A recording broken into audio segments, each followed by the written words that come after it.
Listen up, get ready, I'm not gonna take no more. There's a revolution, a revelation going on in my soul.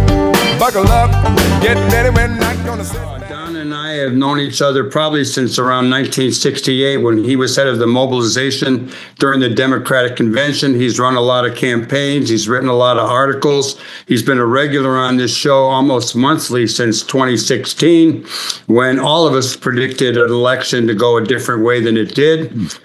This one had a lot of eyes on it because it was the only race in the country, and it affects a lot of us, not only here in the 49th Ward, but the city, the county, the state, and beyond. So, Don, we had an election yesterday. You got any kind of comments on the overall deal? I've got some overall comments and then obviously some specific ones. The machine, such as it is, that is the organization that's run by J.B. Pritzker, the governor, as opposed to freelancers like Raja Krishnamurthy. The machine did very well. Some of these cases, it was the right thing to do. In some cases, I have a question. I was amazed, first of all, to see LaShawn Ford get elected. He was the hand-selected candidate to replace Danny Davis's congressional seat. We did not see a single positive commercial for LaShawn Ford. He's a wonderful guy. I endorsed him. I endorsed him in part because of his great record, and in part because to honor Danny Davis, who's done a wonderful job. What we saw was a whole lot of negative stuff about him coming from his chief opponent, who has two names, and she was on the air a lot despite her ethical problems. And I was stunned to see that LaShawn won. I could not imagine somebody subjected only to negative criticism, but here was, as I have to put it without getting a finer read, is a bunch of people very loyal to Danny Davis, who has been with us for eons, and the strength of Danny Davis, plus whatever support J.B. Pritzker might have provided, brought this guy through. And if anybody, I used to make my living doing television commercials, and I think they are of less and less and less value. How about we talk a little bit about Jesse Jr. and his comeback run? Did you have any? Did you watch that one, and any thoughts on it? I did. My expectation was that Jesse, out of sentimentality for his father who just died, was going to win. I was surprised. Now, the progressive candidate did not win. We have a kind of a neutral person, not bad, but somebody rather ordinary, defeated him and quite handily. So that one was a surprise to me. I was predicting a different outcome there. I really thought that people were going to go with Jesse Jr. and by a very substantial margin, he was defeated. So what does this say? This says that the public is not necessarily going to wind up being the sentimental bastards that I thought they would be. Let me ask you about Chewy's seat. His chief of staff, Garcia, was pretty much the only one running. She will get some challengers from independents in the race, but how did she turn out? Well, I thought she's a first-class candidate. The little trick they used to make her the only candidate was something that one does not necessarily expect from a highly ethical and very, very wonderful guy like Chuy Garcia.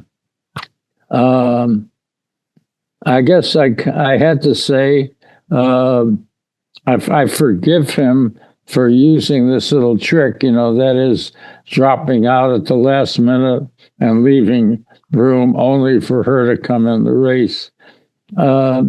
It's an old machine trick.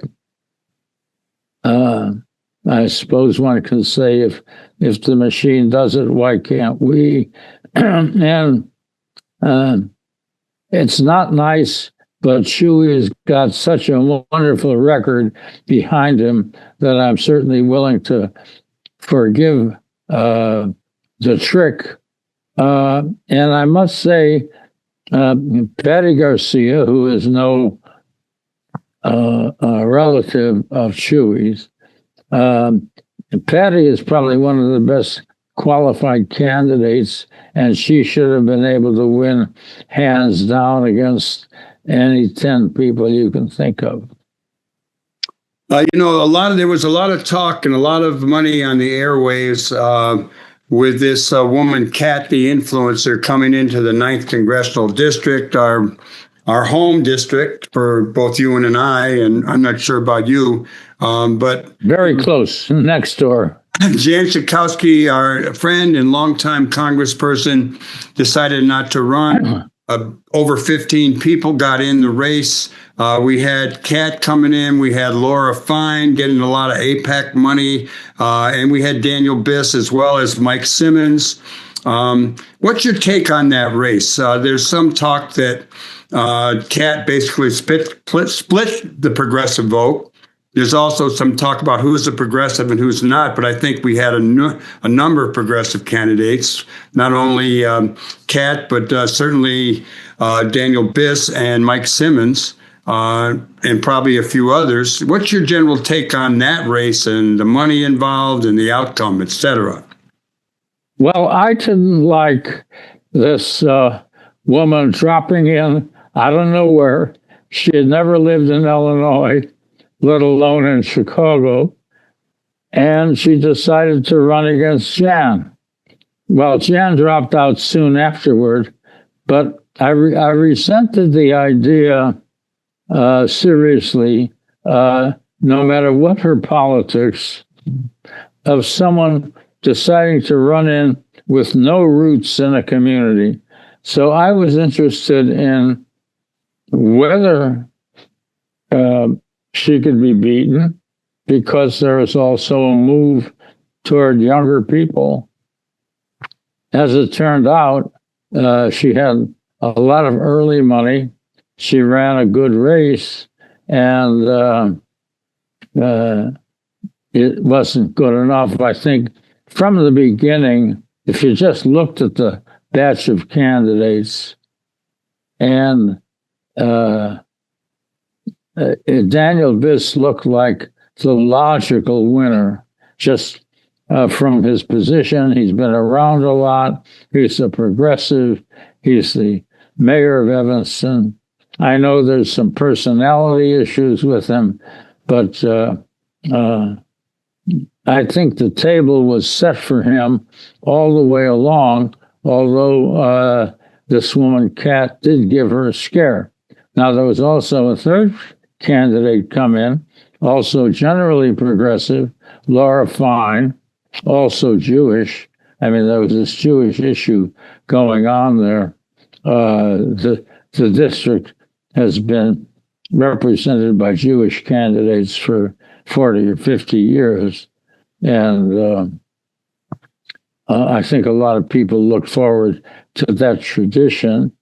Nobody raised it or said, "My God, if we elect Kat, we're going to have our first chicks running the district." But that wasn't about to happen. The top two candidates were both Jewish, as were many of the people who ran. And there was a bit of contention over whether Laura Fine was getting AIPAC money. And this was not a good thing, this election round. AIPAC suggested that you were going to be a pro-Netanyahu candidate, and which she was not, but she was closer to it than Biss. I was going to ask a little bit about where this leaves J.B. Pritzker, because you mentioned at the start, Don, his machine, kind of his candidates, the people he backed kind of came to the fore, particularly Juliana Stratton, former lieutenant governor, now the Democratic candidate for senator. And if she's successful, I think she'll only be the fifth or sixth African-American woman ever elected to the Senate. So, that would be significant in and of itself. And so let me just butt in. And if she's elected, we'll have two senators, two women of color. Would be the only state that has that. Right. And I think also that race attracted some national attention as well for Raja and also the other candidates that were running. So I was just wondering what your thoughts were on Stratton's move from being lieutenant governor to being a Senate candidate. She's a well-qualified candidate. Her problem is she's never had jobs that have put her in the limelight. J.B. Pritzker discovered her some years ago and thought that she would make an excellent running mate. She has a great background in judicial reform and prison reform, but people didn't know that. She more or less came out of nowhere. She had to fight a guy who spent his whole career raising money, some of it bad money, Modi money and other money we don't like to see in a race, and who was also a media favorite. He would be on an awful lot of shows. I think to the general public, it looks as if Krishnamurthy was a walk-in. They did not count on, the fact that J.B. Pritzker, with his total organization, which runs and permeates the state, if you look at where all Stratton's votes came from, they were well spread across the state. And J.B. Pritzker literally lifted her up in his arms, dropped millions of dollars into her bank account, and got his organization working on it. Now, when I say there's a machine in Chicago, in Illinois, I mean exactly that. Pritzker really runs a very large organization, and you don't realize it. You see a lot of Pritzker himself, but you don't realize how powerful he is, in part because he's been a damn good governor. And one can literally say he picked her up in his arms and elected her. She couldn't have done it without him. She did not have anywhere near the resources, but she is a very good person. I had endorsed her myself. Robin Kelly, the third candidate, was never a factor. She's always had arguments with the Pritzker machine and with Pritzker himself. most of which Pritzker wins. So I would say this was the Senate race was a pure product of the determination and the willing to finance a race by J.B. Pritzker. And that's a powerful thing. Now, is that going to get him the presidency? It's going to bring him a lot closer. I'm not sure he's going to wind up being the presidential candidate, but this certainly enhances his situation for 68. I was talking with Katie Hogan this morning, who spent the whole day as a poll watcher, doing her electoral duties. And she basically talking about the governor said he comes out like a rose, his personal power nationally raised, sitting in the catbird seat. And I think he certainly did burnish his rep nationally for being a power broker. I don't know who we'd have for governor if he leaves, and I don't know if he could win the presidency. I wanted to ask you about the assessor race, but since we're already talking national politics, where do you think this election leaves the Democrats, or just where do you see the Democrats going into the midterms in November? Well, this was just another, I would say, not unexpected because it's Illinois, a solid blue state. I think this was just another giant step toward winning the midterms. I don't think it added anything. Nothing flipped that was of great importance. Some local things didn't work out as expected, but I think we had a solid blue delegation going into it. All of the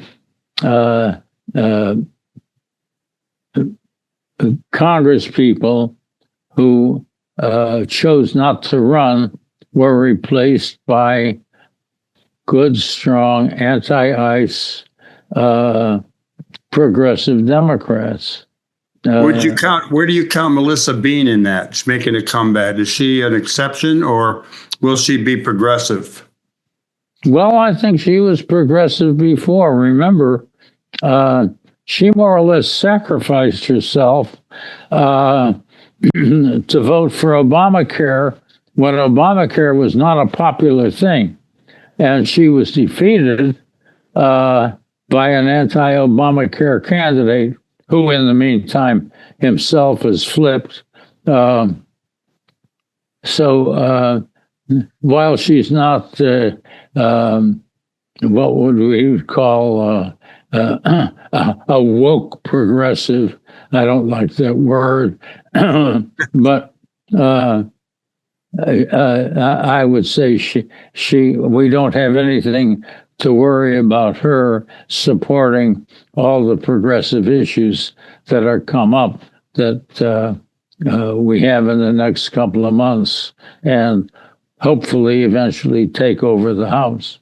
The other issue happening just this week as well is that, Senator John Thune of South Dakota is saying that he'll now try to push the SAVE Act, the voter ID Act that it is. He's going to try and push it through the Senate in March. So on a fast track, and that I think would obviously impact the midterms if that happens as well. Is this the last desperate attempt of Trump to stop the tide?